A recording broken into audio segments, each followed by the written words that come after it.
Bonjour, nous sommes le samedi 15 juin 2013. Le CAC 40, vous le voyez sur cette figure, est passé de 3872,59 le 7 juin, ici, à 3805,16 hier, le 14 juin, c'est-à-dire ici.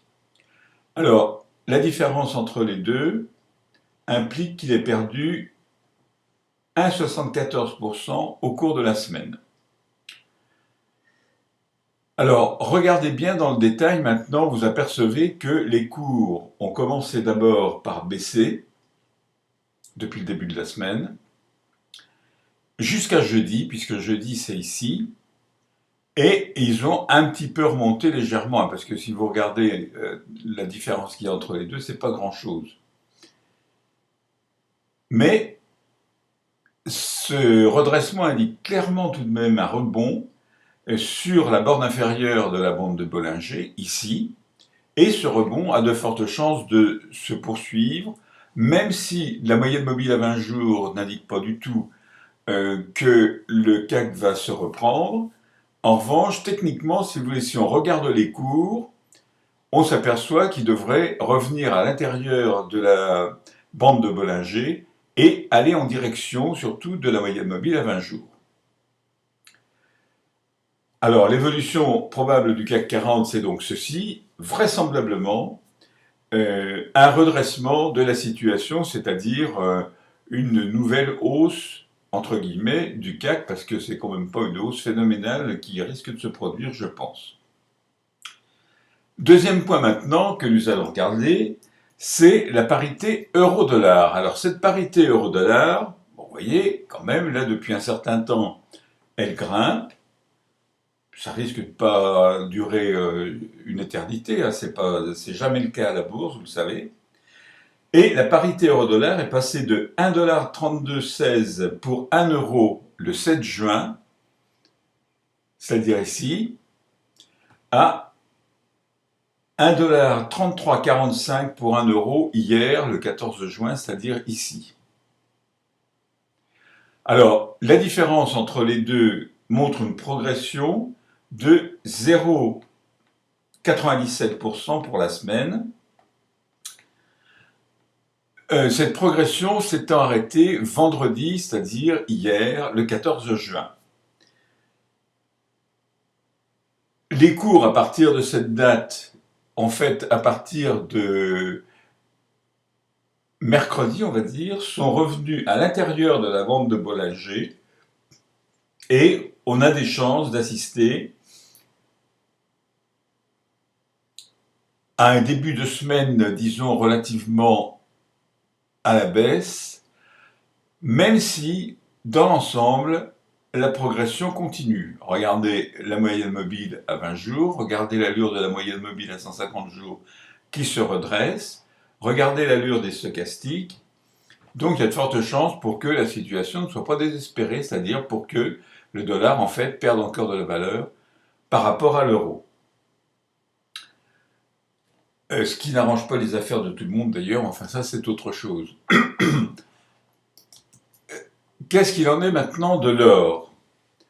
Eh bien l'or, vous le voyez, son cours est passé de 1384,30 $ l'once le 7 juin, c'est-à-dire ici, je rappelle, hein, c'est la fin de séance, à 1388,10 $ l'once le 14 juin, c'est-à-dire hier ici, la différence entre les deux représentant une progression de 0,37% pour la semaine. Alors ici, quelques petites différences ou même par rapport à ce qu'on a vu avant. La moyenne mobile à 150 jours, notez-le, est orientée à la baisse. La moyenne mobile à 20 jours a l'air de vouloir, disons, devenir horizontale. La bande de Bollinger, elle aussi, devient horizontale. Les croisements de stochastique, bon, c'est difficile à dire parce qu'on ne peut pas savoir ce qui va se passer là, mais à mon avis, ce qui risque de se passer, si vous regardez ce qui s'est passé précédemment, c'est par exemple quelque chose comme ça, c'est-à-dire une reprise à la hausse, d'après les stochastiques,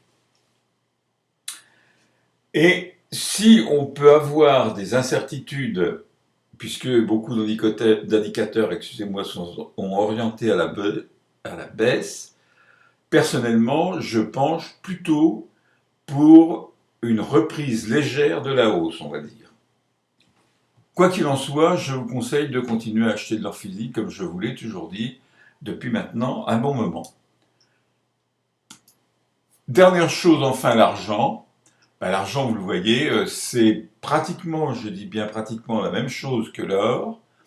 L'argent lui est passé de 21,66 $ l'once le 7 juin à 21,97 $ l'once le 14, hier donc, cette progression étant de 1,43% pour la semaine, ce qui est quand même relativement intéressant.